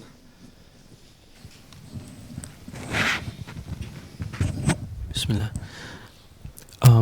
This time I experienced, especially starting with the green latifa, that I could see it, the lataif, more clearly than I normally do. And when I transferred... How the red ones and the orange and yellows? Through my thoughts, I know I was doing them, but it became very clear with more detail, starting with the green latifa. Sometimes I could see even some blockages and things. So you can witness that yourself? This time, yes, I did. What blockages? Obviously, you can relate better yourself than Ustaz Sadid or I say, because you know your life better than any one of us. So that's good, mashallah. If you manage to see what blockage it is, I think it'll be maybe an idea, inshallah, if you also consult one of our ustads, then they can elucidate further what the blockages mean, how we can actually address or redress this, inshallah. Anything else in terms of you managed to transfer and... Yes, and then when I transferred, I felt, very powerful transfer. I felt like I was in front of myself and I can see the back of the room. And that was the strongest part of the muraqabah. It began to become weaker over time. But when you mentioned that Sayyidina Abdul Aziz ad-Dabbagh rahimahullah was there, I felt that he was sitting next to you. And then I just tried to follow along for the rest of the muraqabah. So that's good, mashallah. And you do this in the USA? Yes, I do it on and off. So you've been introduced to this before? Yes. Sidi Muhammad, Professor.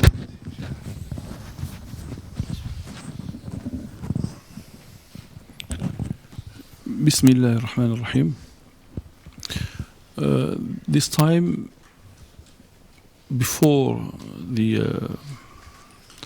in fact, right from the beginning, when we were just cleaning the very first latifa, the red latifa, in fact, it was, as it were, I felt asleep. And then when I came back to consciousness, I found that a bowl of milk was presented to myself. And then in the fifth latifa, Brother Golfam was coming out of the street from here, right, from this, in fact, with a very big dish of fish done, in fact, in the Moroccan way. And then in the very last, again, another bowl of something again. It was all, in fact, gifts or food, whatever, in fact, presented. So it's a much good experience. Yeah. And you managed to follow after transfer? Yeah, after this happened before transfer. Okay. After transfer, I was just following, in fact, with the instructions. MashaAllah, okay. Can I just direct someone with the Maulana Dilwar? Do you want to mention anything?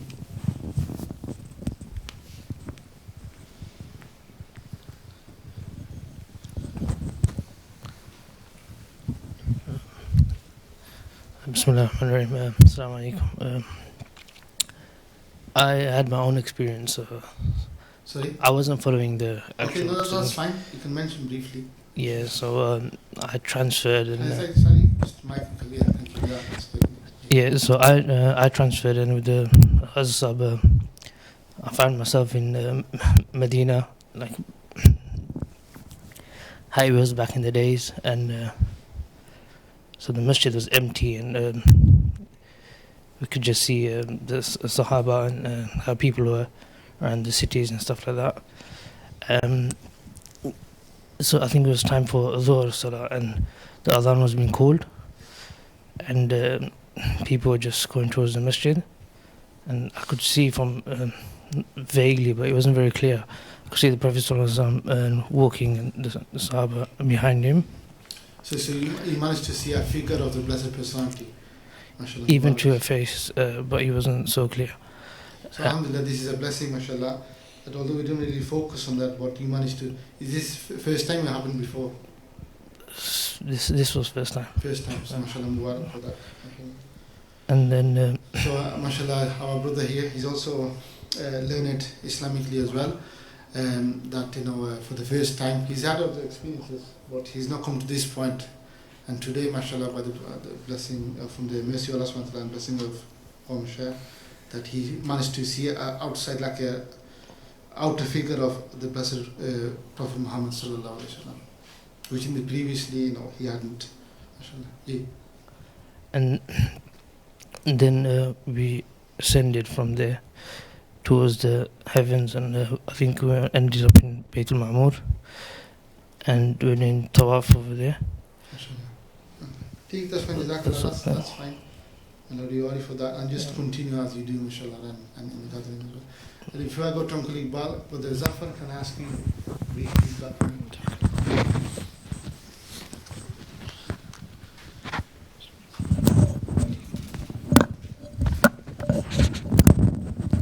Bismillahir Rahmanir Rahim.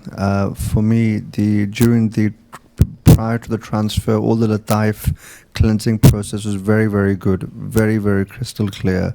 Occasionally, between the lataifs, I did find my mind was drifting away, but then I was easily able to bring it back into focus. Transferred, followed the whole process very, very well.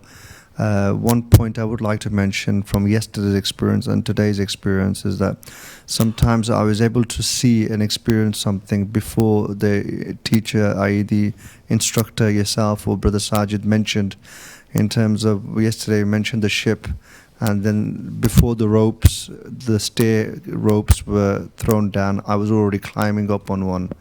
And so Hajr Aswad imagined it white before he mentioned that imagine the Hajr Aswad being white. So there's a couple of points like this which I noticed. Jazakallah.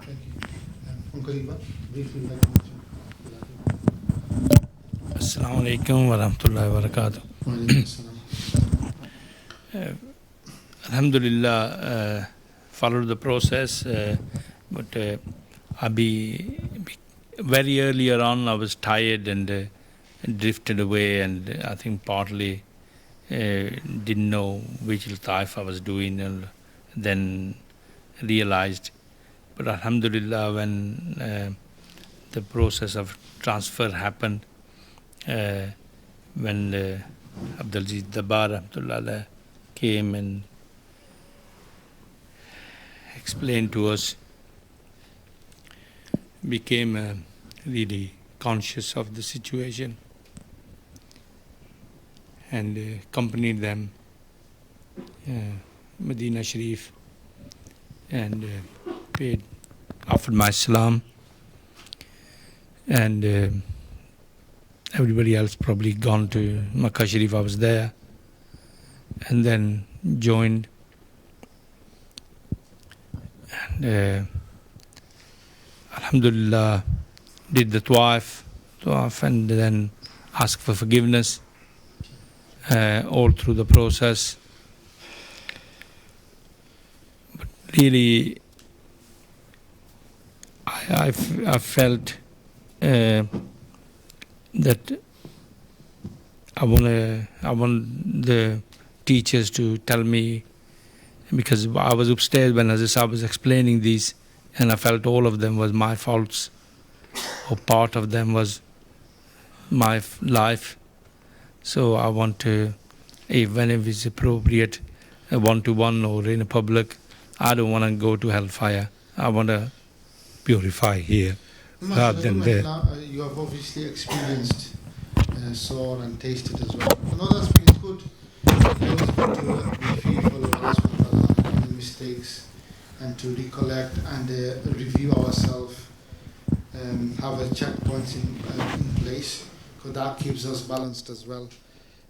So don't go to too extreme. One is completely become hopeful to the extent that we become slackened in our deeds and performance and the duties, because we think I'm already saved. That's one extreme. Another extreme is completely become hopeless. Oh, I'm going to go hellfire no matter what. So you have to strike a balance between the two. And the fear factor is always good to have, keeps you in balance as well. Inshallah. So inshallah, you can consult brother inshallah as well. Yeah, uncle, inshallah. Brother Asif, are you here? Muhammad Asif, you wanted to say last time something? Okay, that's fine. Is he here today? Gigi. Yeah. How was it? I know we spoke privately. I thought you would answer. Assalamu alaikum. It's my first time here, so it was slightly different from the previous last night, because previously I didn't really get anything, to be honest. It didn't really work for me. This time I would say it was slightly different and better, but again, it didn't really, in terms of the transfer, for example. I tried it and didn't work. And after that, I was trying to follow, so of course. You were saying that all of this concept you had no knowledge of until maybe a month ago. Is that correct? Or in fact, you only found out until yesterday. Until yesterday. Yeah. So the fact that you're at the point of transfer, I know from personal experience, the brothers taken them 2 years to reach at the point of transfer, and you did that in 2 days or 1 day and a half. I don't think I've done it, to be honest. I tried to follow, of course, to the teacher, what they say, and trying to do those things. But what I'm trying to make is that with just such a short space of time, you started to grasp the concept and how to follow through. And only with practice, you'll only get better. So I just want to encourage you rather, inshallah. Because obviously, it's like you come from Jersey to here, UK, to Manchester. Now, when you set off from Jersey, you had Manchester in mind, or Bolton. Within 1 hour, or maybe let's say within 30 minutes, if you say, "Oh no, I've not reached Manchester. It doesn't exist," or "No, it's taking too long," or it's not going to happen. Then obviously one thing you say, like, you only began the journey. Let's continue 1 hour, 2 hours, whatever it takes. Then eventually you reach that point. So what I'm saying is, why you maybe slightly frustrated that you want to achieve the end goal, which is the transfer, and to see what's going on. What I'm saying is that so far, what you experienced a little bit to an extent, even that is a good sign. Yes, no, alhamdulillah, I'm not frustrated, but of course, as a Muslim, there's like you become keen. Yeah, you really want to do something, but I'm really, of course, at the transfer when, of course, I felt that okay, everybody has gone on the journey. There were some states or emotions, and again, I'm not sure if it's that for public, but I would be. Yeah. Let's see what my teacher thinks. Yeah, sure. If you got that, the message. If what I'm trying to say, inshallah. Yeah, okay. Assalamu alaikum. MashaAllah, it's a good start, I would say. Like in Sometimes, for example, you go in the school and a student joins first time and he achieves something already. And then he says, oh, I've not done this and that. And teacher says, no, it's a good start. Because obviously it's a journey to go and traverse, and you've begun, inshallah. And the target is given Tuesday morning or Monday night. Today, this is only Sunday morning, so you still got time, mashallah. Shall we continue on to the problems? Yeah, that's fine. Obviously, you mentioned privately on the first session that you were able to see some of the lataifs, and some of them you weren't. We gave you some solutions. So this is a very positive progress. And what we talked about privately as well, do have those preconditions of the practical side, those 5 amals, and the key, as you've seen from some of the feedback here, particularly Brother Ansar, some people have grasped the key being the teacher. And those that have grasped that, they're not actually in need of the guided tour. They can go on their own tour, which is what is going to be more beneficial. And like Brother Ansar and the other brother here as well. So take some positivity from that, like Ustad Dr. Sharlam has said. But also have, as you are new here, only been introduced this 5 months, make those firm intentions on those 5 practical aspects to do with the preconditions. Connect, submit, meaning follow the teacher, because all these teachings are from the teacher, and inshallah the transfer will happen naturally as well. Inshallah. Yeah, mashallah. Is that okay, Bhai Asif? Okay, mashallah. Quickly, do you want to see any problems or issues or any difficulties? Do mention them. We'll come back to you another time, inshallah. Abdullah, is that okay? Yeah. Inshallah. Is there anything difficult you want to mention or? No, okay. Ji, just brother.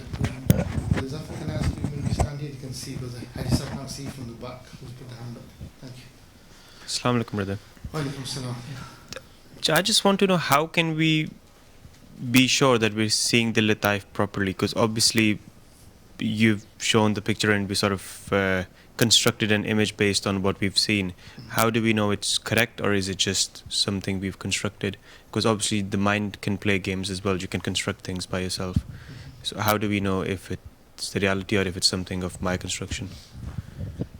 Yeah. I think we've mentioned this a few times now. Your job really here is to mention your state. And as you've seen the brothers who've not experienced and started experiencing, the real reality is when you start to experience yourself. So this is a blockage. Is it from my mind? Is it because I've seen this image? The whole idea with the guided tour is to give you that outline, and then those who've connected, like you've seen here, then they travel their own journey. Like Professor Muhammad, he's seeing things not even mentioned in the guided tour. Things are happening automatically. So again, when you give feedback, I'm only mentioning this not to point out, is to mention your state. This will help you. This is how I felt. This is what I saw. Rather than, was it my mind? Was it because I've seen this image? Was it because Ustad said it's mention your state and let it flow? Okay. One thing I would say is that imagery is very important, and it doesn't really matter that whether it's mind playing games or whatever else, because sooner or later it will settle and it will become your own. You know, like in the advertising and the marketing industry, why is Coca-Cola or another brand, Facebook for example, why is it so popular now?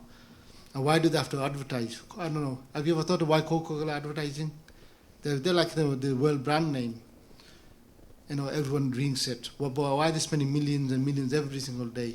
You see every Christmas that comes, you know, when they celebrate, every Easter, every opportunity, World Cup coming, they are at the forefront trying to plaster their name there. Have you ever thought about why? It's about exposure and being in the forefront again and again, so that it becomes ingrained as a human nature.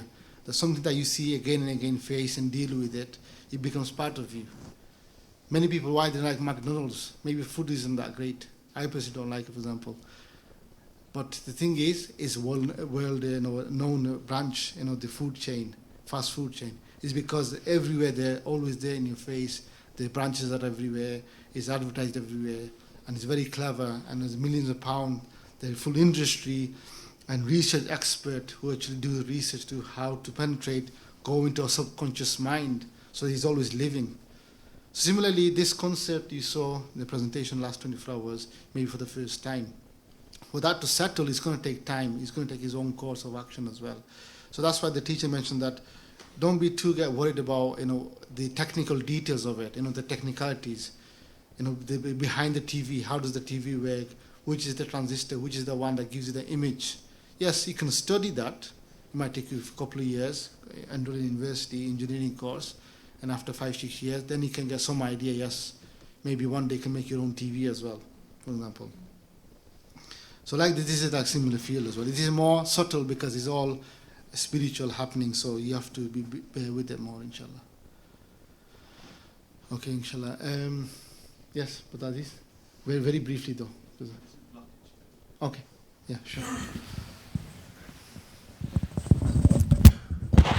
Just on the point of blockages, the things that were mentioned earlier, I felt quite a few of them relate to myself, and the two ascensions or transfers that we've done, I felt quite really drowsy, and I'm not sure.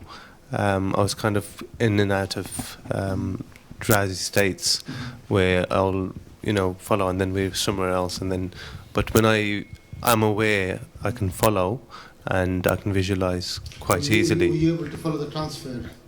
Yes. Yeah.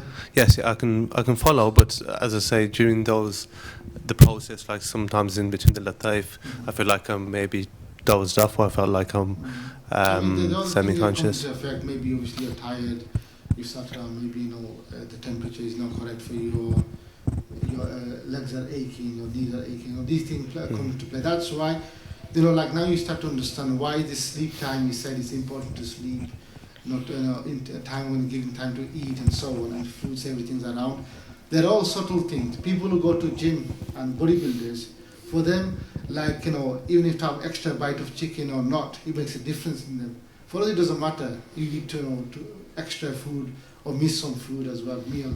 For people who go to gym, especially go to those competitions, they say sometimes the difference between winning and losing is maybe they've not done the extra half an hour of exercise, or they've had something, like which is not good for their nourishment of their muscles, and that makes a difference.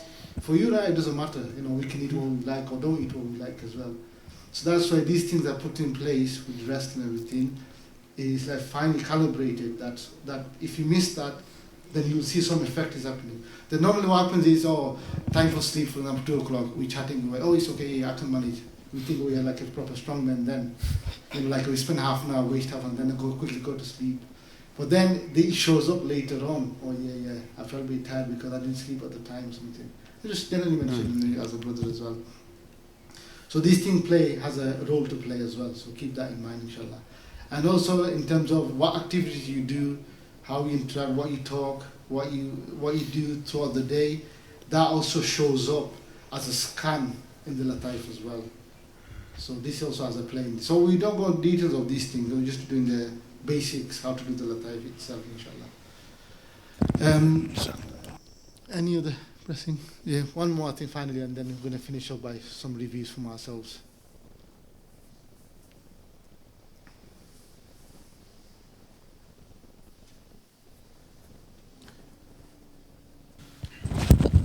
Assalamu alaikum. I'm finding it very, very difficult to keep focusing and staying awake. In last session, I was like 50% awake, and in this session, I was like fully in sleep. Although I was sleeping on time and eating on time, but still I'm feeling really, really weak, and the second session is more weaker. Sometimes it's actually the spiritual meanings why, for example, many people say this, I'm completely perfect. As soon as I sit down to start in zikr, I just doze off. And like you said, I sleep on time, I eat on time, everything else. There's spiritual meanings behind it. Sometimes that, your journey, the remembrance is happening, and your body becomes numb or shuts down. So remember the concept we say, now you feel lighter, your body is disintegrating and so on. It's a concept, isn't it? Maybe you think, oh, how is this possible? We just follow because the instructions are saying. Sometimes it could be reality as well. You completely doze off. An example from that could be like what brother is saying. He completely dozed off. He doesn't know what's happened. And this happened. There's an indication as well. I'm not going to go into detail for now. There's two indications. Whether have you really gone to sleep, or this was a spiritual experience. Afterwards, how you react or how you feel, that's an indicator which type you actually have experienced. Is it just a proper sleep, like normal we do, or is it a spiritual journey you've taken? So it's like, for example, we go here to, let's say, Makkah, we go in the plane, we don't see all the scenery, we just sit in a compartment, windows are usually shut. If someone says, oh, I'm not going anywhere, I'm just sat in the plane. In fact, I'm sat in a box, I'm not going anywhere. Obviously, you say you'd be foolish to say that. You are going, you just can't see whatever out there, but you are traveling. Sometimes this is the nature of those people are spiritually traveling. So there are other reasons as well, inshallah. So we can discuss in detail, and some of these signs maybe next time we'll discuss as well. Is it just a proper sleep, or is it actually a journey in remembrance of Allah subhanahu wa ta'ala while your body is shut down, inshallah. Okay? Okay. I said next time, inshallah. This is not really our topic at the moment, so next session maybe we'll go through that, inshallah. Finally, I'd like to ask Ustaz Sajid any quick brief feedback. I think generalize some of the kinds of things, inshallah. So inshallah, here comes the anecdote, the dosages, inshallah. So like our teacher have mentioned, sometimes it is evident to the instructors that what are the blockages and what the action that leads to this. So inshallah, but the Sajid, without mentioning anyone's name, you will generalize and mention it, inshallah.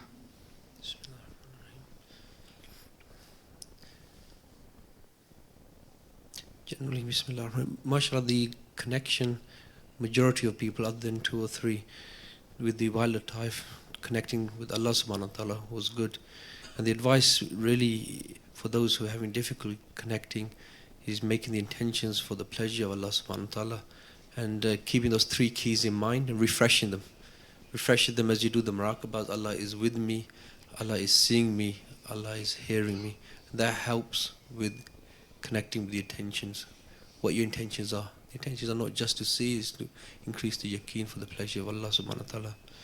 And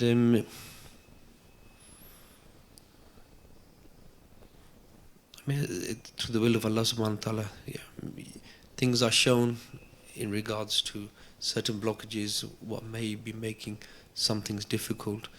And a lot of the solutions, without going into detail. Maybe to give example without examples, okay. So, for example, there are blockages on the, particularly the red lataif, and through that you can link to some of the sins. Some are sins linked to lust, the lower desires, and then and from that things get pointed out towards like the private parts, the hands, the eyes. And then as we move up, there are certain blockages and darknesses on the orange lataif. And as we focus in on that, there's dealings, money dealings, rizq, haram rizq, or not giving priority to where your rizq comes from and what you do with it. Then as we go up to the yellow lataif, the other blockages are more to do with relationships. And these are things that were mentioned before we came here. Mm-hmm. To ask forgiveness and any rights that you're violating of each other, particularly with creation, that can become a blockage. So this is general advice, and this is advice to myself first, just to reflect on these things and ask for forgiveness. Don't keep hold of anyone's rights. So these things can cause blockages and. See if there's anything that goes in which. So it's like repent and make firm intentions to stop the lustful sins, particularly the desire and the unlawful pleasures of nafs, the sins of dealings with money and interest, causing a dirty blockages of the orange lataif, leading to the sins of the hands and the stomach.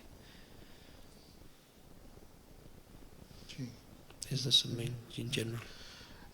Okay, just finish on maybe good news, inshallah. So also spiritually, one could say one saw that as these things were happening and one witnessed this is happening, at the same time, like spiritually, a healing process was taking place. And the Mashaykh actually took the role to heal each and every one of us as well. Whatever issues we have, Allah knows best, but they can be also be informed and to the fairs and blessings. So each one of us, whatever issues we have, which is mentioned before, spiritually they try to rectify, be it through lataif and other aspect. And as a result of that, many of the evil and dark pus and filth were coming out of those people, or people like myself and others. And they basically didn't want to let touch any floor or anything in the masjid. They started to grab everything with their own hands and jubba and clothing. And then they actually washed themselves. And then one by one, they actually went, especially one witness, Sayyidina Abdul Aziz Dabbagh, our teacher Hazrat Sahib, and many other awliya as well of the Mashaykh. They've taken all of us then to in front of Kaaba, and they actually raised their hand with the filthy hand and all that, all of our filth, and begged Allah subhanahu wa ta'ala for forgiveness and to forgive. They're asking forgive for themselves. They feel as though it is their fault that we end up doing these things, and sought forgiveness on behalf of ourselves as well.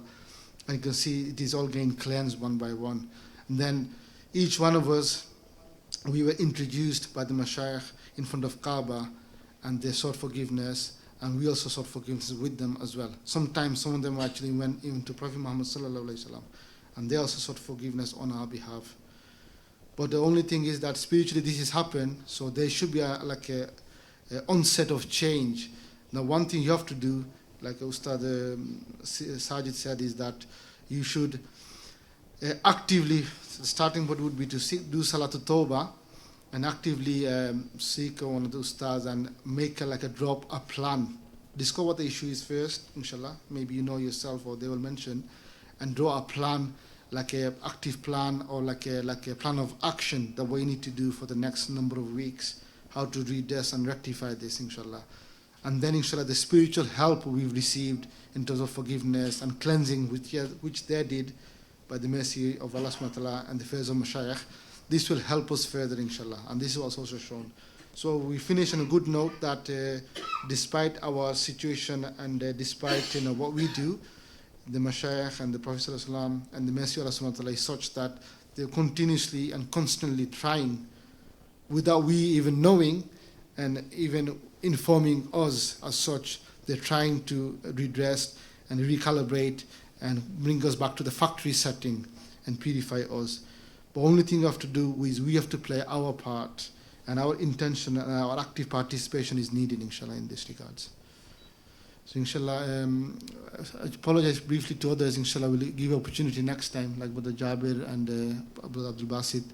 In the next session, you can obviously give feedback and question answer as well. But I think we're conscious that it's already 8 o'clock. We need to rest and then get ready for the next session. I think there's a tea break, and those who wish to go to park as well. So without further ado, inshallah, I finish here, inshallah. Jazakallah, may I ask forgiveness from you. Pray for us as well, and pray for each other, inshallah. Jazakallah. Subhanallah, alhamdulillah, subhanallah, alhamdulillah, shadallah, adillah, astaghfirullah. Assalamu alaikum.